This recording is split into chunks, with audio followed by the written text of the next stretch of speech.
The Knights are marching. Spiky bits.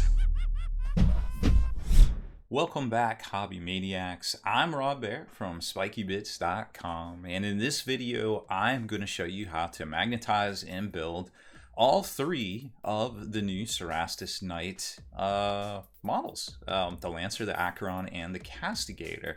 But a little spoiler alert, there's some very easy cheats, but a few gotchas to be aware of too, and some tools that will definitely be helpful for you to get. Before we jump into the unbox and build and magnetization of all these, I wanted to talk a little history of the Knights real quick. So first off, this is the first time we've seen all three of these Knights separately, right? And you know, if you remember some of the Imperial Knights, the regular ones from Forge World, you might remember that the very first Imperial Knight kit came out in 2013 in the spring. It was quickly followed then in late 2014, 2015 by the other versions of Imperial Knights, where they put like the Gatling cannons and things on there. The original one only came with the battle cannon and the Reaper chainsaw blade, which was still dope at the time. I mean, we hadn't seen anything like it out there. It was a wild summer in 2013.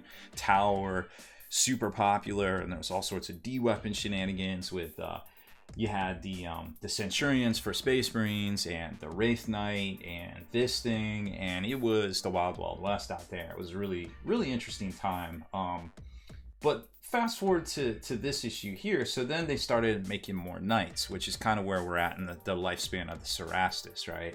So the Imperial Knight was, Warden was 157, and then if you fast forward to 2018, the big Knight revamp of 2018, we got the Canis Rex kit, which came with a half sprue, but came with every other sprue for the Knight inside of it, and that was 160. So if you just wanted a Knight, Imperial Questoris Knight, 160 got you all the versions of it, right? So that's pretty interesting precedent that it took roughly 5 years for Games Workshop to combine all the kits together. And we've seen the same thing with other kits out there too, you know, probably most notably the Baneblade tank, right? Because now you can get the Baneblade in one kit and make the Octo Baneblade and magnetize it all. And we have a tutorial on how to do that here on the channel as well. So you got this guy, the Canis Rex, right? Now it's up for 170 and gets you everything. I think it's still 170 in 2013 as well. But if we rewind on the Cerastus side of things back to the Forge World release of the Knight Lancer, which was the first one to come out.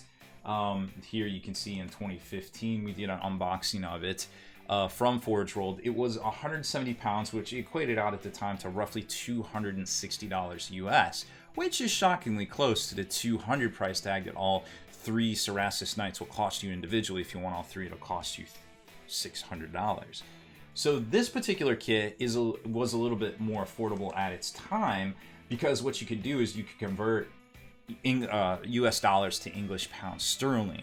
Now GW got wise to that in 2018 and stopped, and that could be one of the factors to what effectively killed off Horus Heresy. And you could argue, even with the plastic reboot, Horus Heresy hasn't quite been the same since they did that to everybody and effectively increased all the prices of Horus Heresy models 30% on a lot of it, to be quite honest. And it was an interesting time to kind of what happened with the Age of Sigmar when they blew up Fantasy and pushed Age of Sigmar on anybody. Yeah, a similar thing happened. You saw a lot of Heresy armies go up for sale. But, you know, it's cool that we get all these plastic kits now. And the reason I'm showing you all this is because it is, of course, very likely that we will see at some point all of the Cerastus kits released as one kit. It could be 250, it could be 300. I mean, GW just got enough nerve to charge, I don't know if you want to call it nerve, but they just started charging $200 for one kit, and that was with the Mega Gargant model, right? So if you notice here, when they released the Knight Acheron, eventually, it was before the change in arbitrage where you couldn't convert over your dollars. But basically, most recently, what I'm trying to say is that the resin kits from Forge World were $345 for the Cerastus Knights. So you could make the argument that $200 in plastic is almost half price and quite the steal. If you don't like working with resin, it's, well, that's probably the only alternative out there for you. And so that's kind of where we're at in 2023. Now, like I said, there is a good chance that this kit will get released with all the versions. So what I wanted to do was figure out if we could magnetize them all and make all of the versions out of one theoretical kit that may or may not exist when you're watching this video. Okay, so here is which one is this? The Knight Acheron. I should have seen it from the art here. So like I said, all three of these versions are $200 US from Games Workshop in 2023. It's a very chunky box. There's a lot of sprues in here. Two of them are actually the same sprue, and here's what it'll look like. All painted up and such. And I think in a lot of cases they'll say, hey, it's this big, because this kit is not quite as big as the box, but it is rather big for sure. And we're going to compare them to the forge-rolled size as well. And there is a nice little Knight transfer sheet on here. I've seen these selling for $25 on eBay. You know, if people don't want to get the new one and have a forge-rolled one and just want to do a fast transfer as well, that might be for you. Now, unfortunately, I've already built some of this because these are allocated. That's the world we live in the Games Workshop hobby space in 2023, where even their CEO has said that they generally always sell out of their new releases on the website. That's weird that he can make such a bold statement about always selling out of the new releases on his website. It's almost like you could take the stock that you have on the web store and maybe offer it to your own Warhammer stores or force it out to them. If you've ever worked in a grocery store before, you probably know, or Walmart, you probably know what I'm talking about there. Or perhaps offer it as a restock to any trade accounts. Supposedly there's 2,600, I think they said, some such of those out there. And so, yeah, I guess you could, in theory, always sell out your product, which really looks good on the bottom line, I suppose, unless, you're not able to afford this hobby, then it probably doesn't feel good at all, I suppose. Regardless, it's $200. I just showed you that it is, in theory, a savings from the previous Forge World price of $345. Unfortunately, I could only get these from game stores that didn't have extensive pre-orders for them, and being allocated to 3 per store, I didn't want to, the people that did want to get one of these, I didn't want to take away from them. So I was only able to get one of each to mess around with. And, well, there's some sprues already cut out in here. So this is the weapon feed sprue. Now, there's 2 different ones of these. There's one for the Acheron, and there's one for the Castigator, which I'll show you. Then you get this half sprue here, which is pretty dope. This is basically the cockpit and everything like that. And the cockpit, you actually build it and attach it to the armored cowling plate. And we'll look at these a little closer here in a few minutes. And then there's going to be the sprue that has all the weapons for that particular variant. So the only thing that's going to be different about anything besides the Lancer is these 2 sprues here. You'll get a weapon sprue or a weapon feed sprue, and then the specific sprue for that kit. All the rest of the kits, and by the way, this one actually came missing half of its helmet there, so I wasn't even going to be able to build the face on this one, unfortunately, because it just literally was not in the box. Then you're also going to get 2 of these sprues here, which is a really interesting sprue, and I love the way they did this, and we'll talk about it when we go over the assembly and the gotchas, because there is some stuff that you're going to have to be very aware of here. But they made the outer and the inner thigh interchangeable. They also put in different versions of, Loyalist and Heretic or Renegade pads. You've also got 2 different versions of pads, and the Castigator actually comes with a 3rd little shorty pad, because all their shoulder pads are different, which I think is really cool. And then on the feet are tabbed, like they have this little notch in them right here that you'll notice, which you can clip off on all of these and do different poses with the feet themselves. Also, the notches on the legs, which are right here. Nope, that's not it. It's not on the sprue here. Let's take a look at that. So there's 2 of those. I don't know where that is. Oh, here it is. So this piece here goes with this piece here to form the lower leg, and as you can see right here on this area, there's a little notch. So if you cut that notch off, that will actually let you position the leg however you want into the thigh up here, which normally would just kind of lock in. So you see right there, there's a little receptacle that the little notch goes into. Well, if you clip that, you have the full run of all of that area right there, which is super neat and can get you some really cool poses. Because I put together enough of the Forge World ones that I'm like, well, I'm I love the different poses you can do. And then this is just the upper torso and all the armor plates and everything like that. And if you ever put it together a resin one, this is going to be very similar, although in some cases there's definitely more parts, which, depending on how you look at it, can be a blessing or a curse in a lot of the cases. Okay, so let's talk about the instructions here. And first off, we'll just kind of run through the generic parts that everyone is going to have, and then we'll talk about the specific ones. So we're just going to start with the Cerastus Night Lancer, because that's the one that's kind of started it all for everything. Now, I personally don't like the layout of their Horus Heresy instruction manuals. I don't know whether this is because they're printing this stuff in China, but the normal GW40K manuals are so much better. You can see all the different facings that are necessary. They're color-coded. They're very much easier to use. And I feel like for $200, this is kind of like Baby Town Frolics right here. Like, some of this is very hard to see. And if I wasn't so familiar with these kits already, I would have had a hard time with it, me personally. So I know a lot of folks out there that might not be very familiar with these kits might have a hard time with it. So that being said, just slow down, maybe watch this video first if you're already here, obviously, because I'm kind of going to try to go over all the gotchas that I noticed on this. Now, so first of all, I was really impressed with the thigh, the upper and inner thigh here. And the reason they have these parts separated is so that you can put the piston over into the inner thigh area where the plating goes. And then there's an outside cap and an inside little receptacle or a coupler that the legs are actually going to go into. And I'll show you something that's a super easy hack to set up your legs, and it's just such a time saver. And you can do this with Warhound Titans, you can do this with larger Forge World kits, and I definitely would highly recommend it, because unless you have 3 arms, which I don't know how many people out there might have, I'm sure somebody, but these are very difficult to line up legs for any of these kits. So just having a little cheat to keep it all in place and glue it down is super helpful. And then here's what I was talking about with the 2 different sets of legs here. And then they do mention that you can clip that little notch right there off to position the lower legs, which I definitely recommend if you want to do some custom stuff. And I have some images of how we're going to position the legs so you can match them up on your screen or your phone and kind of get the angles correct too before you start gluing. And maybe hopefully that's helpful to you.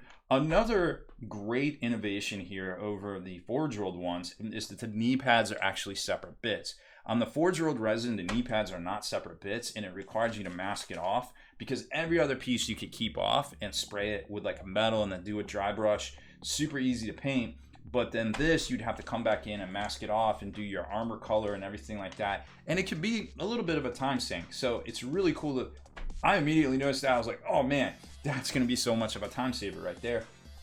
And then you got to build on the little pieces to put the armor plates, and then they got the left and right versions of it, and then building up the back. And the thighs themselves, or the hips rather, have little nubs on them too that you can choose to clip off, because otherwise they socket into these couplers on the inside of the inner thigh or the inner hip. And if you want to go with the standard GW posing, which is boring, super boring, you could do that, but I definitely think maybe you could do a little bit better, because this is really the first time we've seen a night kit that had fully posable plastic night kit that had fully posable legs. These things are fully posable. You can go wild with these things, and it's super awesome. And we did. We did. I picked a pose that I think would work good for all 3 versions of the Cerastus Night Kit. And then you build up the toes like normal. Again, they have the little nubs on them. You can clip those off and go wild and naked through toe land right there if you really want to, and just flip them up, flip them down, or whatever. We're going to do some of that too on our model, which is going to be super fun. And then you got all the pistons and things. You'll see on some of the Forge World assemblies that I'm going to show you that I had to use extra rod and things, because it was not as customizable as these plastics. And I did a very similar pose with the plastic one. Didn't have any problems at all with any of these piston bits, which is really cool. And then of course you can pick your whatever armor plates you want. And again, I'll show you how to do all that, because you're going to want to blue tack them on so you can paint all of the superstructure one color and then do all your armor painting and everything in a different color. And then building up the inside of the chest cavity or the carapace. The exhaust stuff here was a little fiddly. You know, be really careful with this. You've got a little coupler, then you've got a little nozzle, and you just have to be really careful with this and babysit it so it doesn't go all wonky on you. The rest of it was super easy to do, and then you get into the parts that are going to be different per each night. And the assembly for most of this, you just don't want to glue. All the areas that say don't glue, right? Because first off, we're going to magnetize this. So if you're going to want to magnetize it, you're definitely not going to want to do any of that. But it's areas like this right here, like on the Lancer, the shock lance, this thing actually extends and retracts, and it holds its form too. So you're definitely not going to want to glue that down, which is super fun. And I wish the Forge World one, you just had to kind of glue it in place. The only biggest criticism I have for this kit is these little inside armpit joints. They do not stay at all, and you can't glue them in either. They don't clip in, they don't stay, they just kind of fall out, and I'm not really sure what to do about that. It's a little frustrating. So in order to make all three kits, you're gonna have to make a couple of sacrifices that I feel like aren't that big of a deal. Your first sacrifice is your head. You're just gonna have to pick a head to go with, because the problem is that unlike the Forge World versions, you can't just socket the head bit into the chest area. You have to, the little mounts here actually lock down onto it. So you're just gonna have to pick a head. It's just gonna have to be the head for all three versions if you want to do it that way, because that's just the way it is. Also, there are gonna be, and I think this was the only thing, these little I don't know, servos or something that supposedly give additional support to the top of the superstructure holding the shock lance. They say don't glue them down anyways, which is true, but they kind of snap in place. You're not going to be able to use those because if you magnetize it, it's not going to work in there. So the big things to realize about magnetization is there's going to be two of these couplers right here, these A31 couplers for both arms, and two of these A32 couplers for both arms, and then two of these, I call them cowbells, these A33 couplers, and it's very similar to the design of the Imperial Questoris Knights. All of these are going to have to be magnetized, but the good news is that once you magnetize these on your main chassis, you don't have to magnetize anymore. The only thing you'll have to magnetize is these holes here into the weapons, because they all use the same size hole for all their weapons, whether it's the shield mount, the shield arm, the shock prow, the Castigator bolt cannon, the Castigator Gladius sword thing, or the super flamethrower thing that is for the Acheron and its little Reaper super chain fist thing. They all use the same size socket, which you can kind of see here in some of these shaded areas, and I'll show you more on that. Like I said, the inside of the cockpit here, actually you assemble this separately and then it glues into the armored top, which is kind of cool because you can opt to keep it out, you can opt to put it on.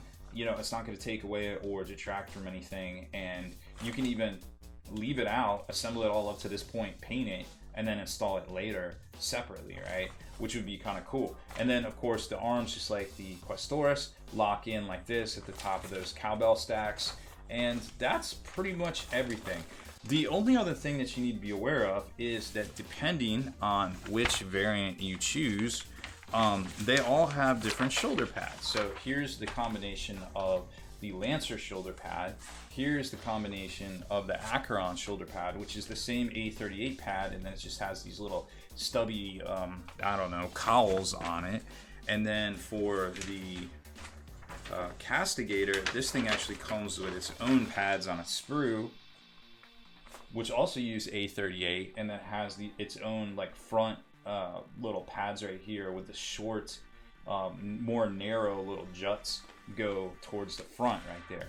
So you can blue tack them and then just kind of put them on top of each other depending on which one your variant you're going to have, or you can just pick one set of shoulder pads and who cares. Now remember, the Lancer has the 4+ invulnerable save in combat. Well, traditionally has. I guess that's pretty much held up through all the years. So it's going to have this ion shield, this extra ion shield bit right here that the other two are not. But remember, this this little bit right here actually, oh, did I put that on? This will actually fit over top of this plate right here, which isn't used on anything else. So you can actually just blue tack that to stick on that, and then you just pull it off and you can swap between your plates, again using blue tack if you really want to. So that's just the two things, the two little gotchas to be aware of there. Now let's talk about the assembly, because there's definitely some stuff that will very much help you out throughout assembly if you follow these instructions.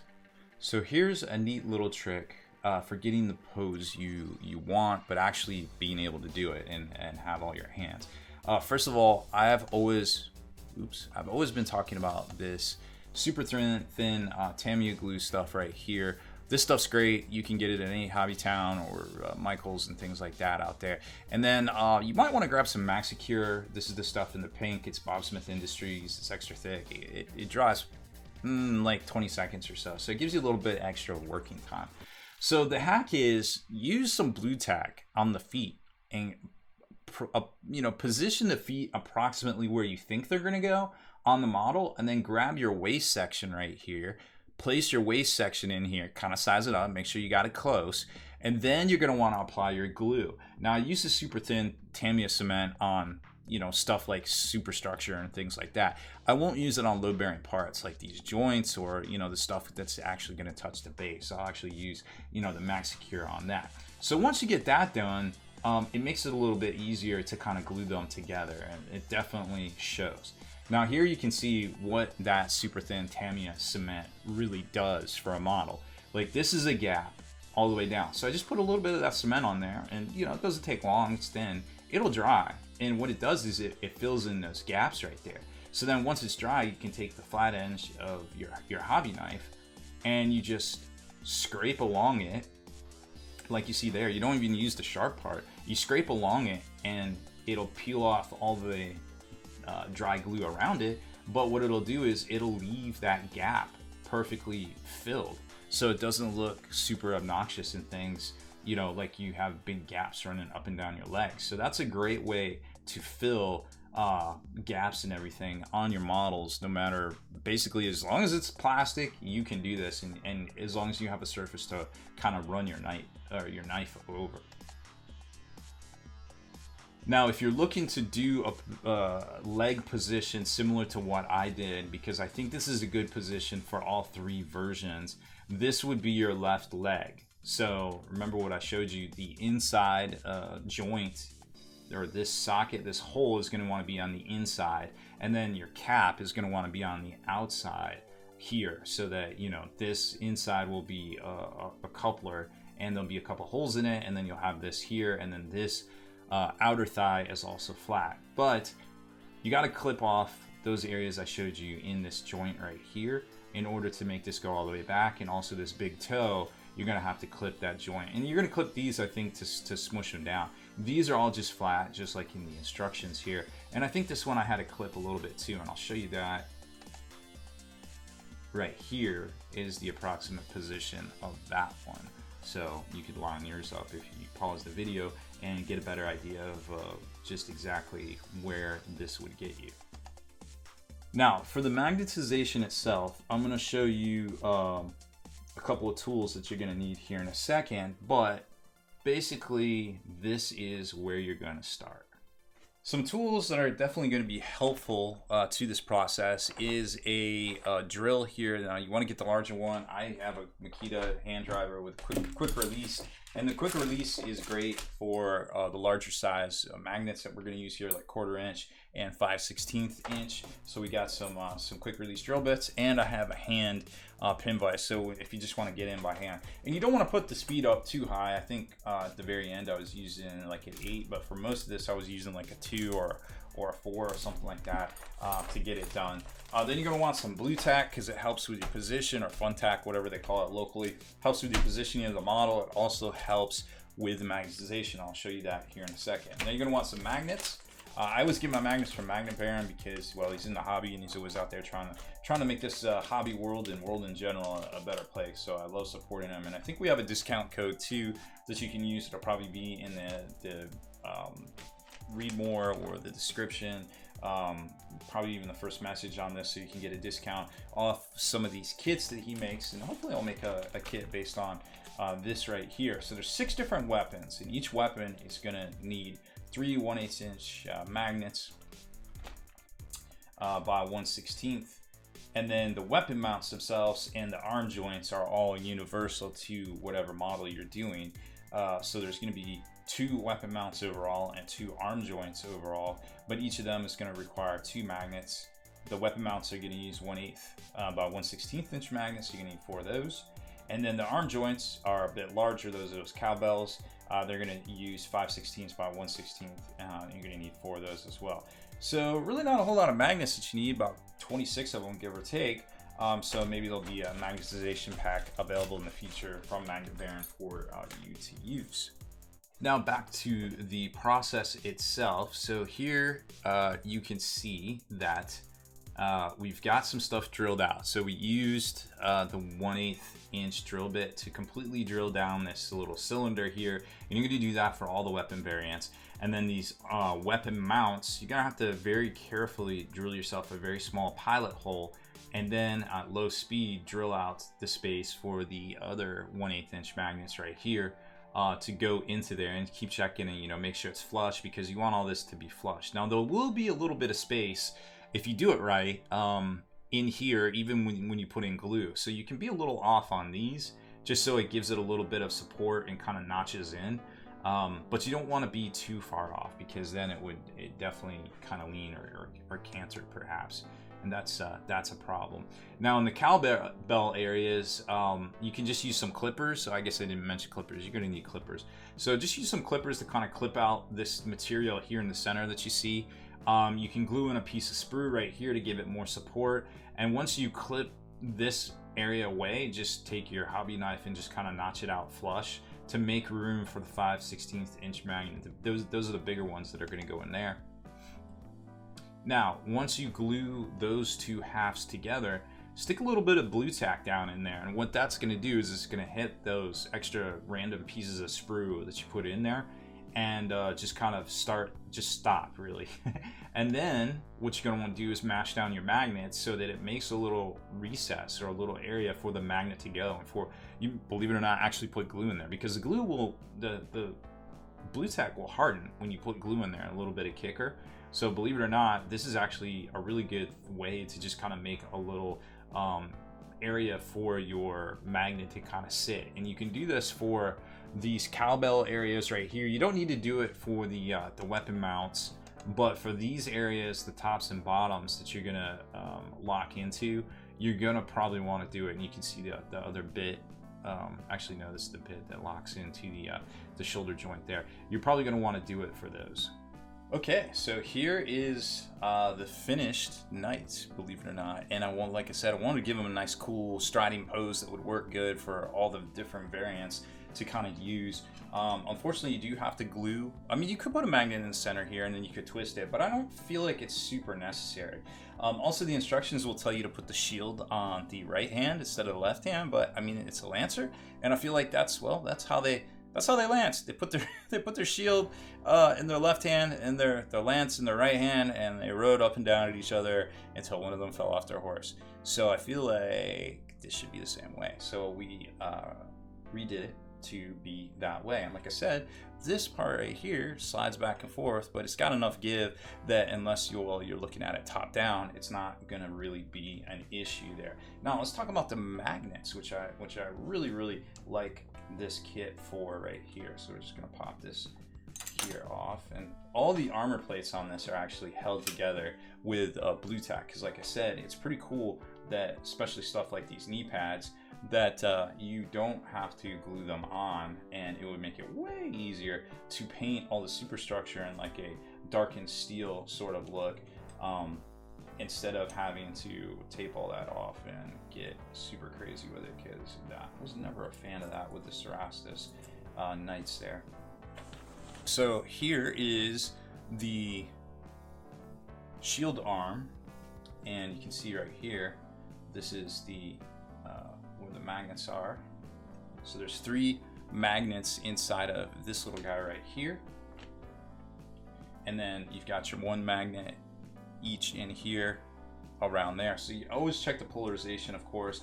And then if you know you want to flip it around and put it, I mean, besides this actually being glued upside down, this is pretty symmetrical. So if that wasn't the case, I could put this on either arm. I just can't now. And then this locks onto this little nub, and this is free to move, and this is free to move, and it's just really, really fun to just kind of mess around with this knight. And then in here, you know, the cowbell bit that I showed you, you lock in a little bit of blue tack into there, and then this thing moves pretty freely and it rotates, and you can just have a blast with that, and that locks in there. And then the same thing on this side, because these are actually all the same bits, believe it or not, and they all go on these things the same way. And there's a little bit of area right there that gives you a little bit of space when you put 3 on there. And then you lock this down and this moves, and it's great. So now we can make any of these knights. So just keeping the same shoulder pads and things, which we don't necessarily have to do. We could switch this out, and like I said, just put a little bit of blue tack on there, depending on what you're going to play that night or that day. We could swap out and get a couple of different shoulder pads and make the Knight Castigator.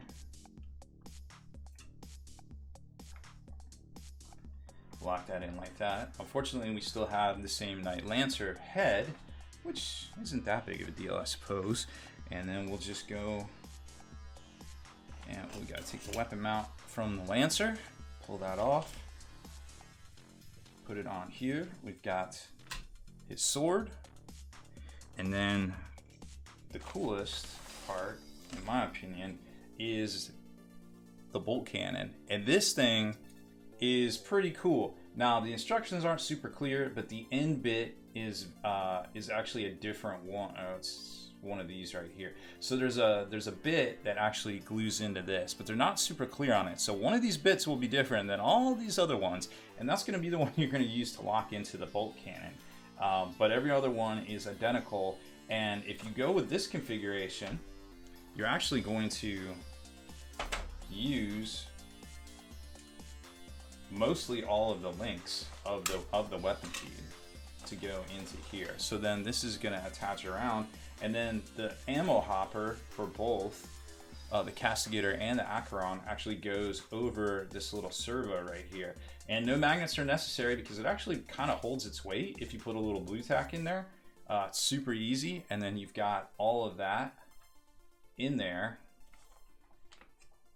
and boom, you've got the Knight Castigator, which you could have it, you could mess around with the posing a little bit. It actually shockingly holds poses pretty good with the magnets over here. You can have them shooting up, you can kind of move this arm around and pose it and have it sticking out in different ways. Now when I did this ammo feed to get this to bend in resin, I actually set off my smoke detector because it was so thick that I had to heat it up so much to bend it with a heat gun that did not work so well. So I've kind of cursed about that ammo feed in forever. Now, a couple of things we weren't able to do, unfortunately, was we weren't able to actually get the Acheron bits all together and be able to swap them out just because of time. But I do want to show you this.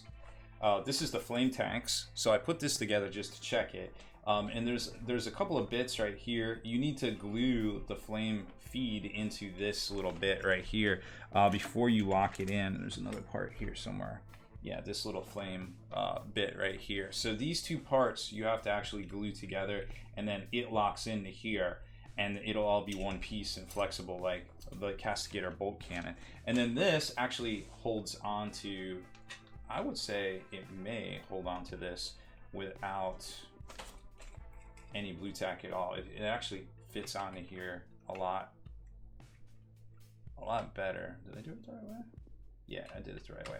It fits on here a lot better, so when you have it on there and you have the feed, it should stay on if I had to guess. So wasn't able to get that done. Also wasn't able to go ahead and open up this and get the crew compartment glued in there. I mean, it's a crew compartment. We've seen them before.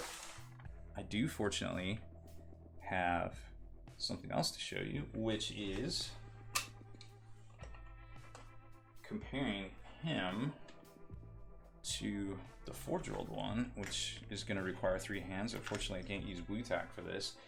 So maybe we'll take a picture and then compare them. So here's the two together, and you can see the poses are very similar. Like I said, I got pretty good at doing the resin poses there. Now, some of the superstructure and some of the things are very not quite the same, and a lot of it is the same. Like you can see right there that the swords are pretty much the same length and things, but then some of the carapace and other things are not.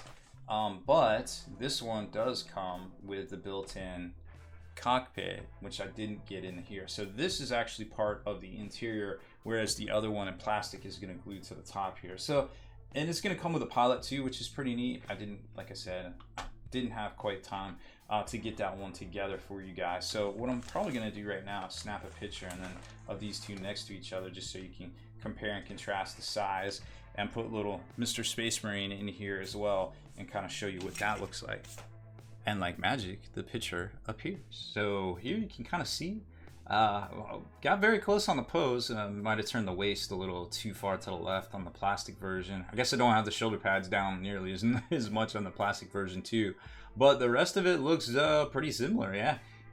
Just the head is different, like I said. Not much we can do about that. And there's Mr. Space Marine there to give you an idea on the size overall. So they're very similar in size. I would say that the plastic one is probably bigger. You can also see over here a plastic card or plastic rod piston, because yeah, that one extended out too far and it didn't quite fit. But this one, like I said, all the pistons and everything fit just fine on this version here. So really super happy with the way this kit goes together overall, and the customizability of it, and the fact that you can just magnetize all the versions together with very little fuss. So if Games Workshop eventually does come out with a kit that is all 3 together in one, it will be very easy to make all the variants and stretch those hobby dollars even further. But if you just want to buy one of these and then somehow come across some upgrade parts for the other ones, you can also magnetize those and get them on here and make multiple versions of it. But only time will tell what Games Workshop actually does. But I know for right now, you know, it doesn't seem like a bad idea at all just to magnetize it in general, just so you have it ready to go, or, you know, for transportation and things like that. You could magnetize it at the joint, the waist joint.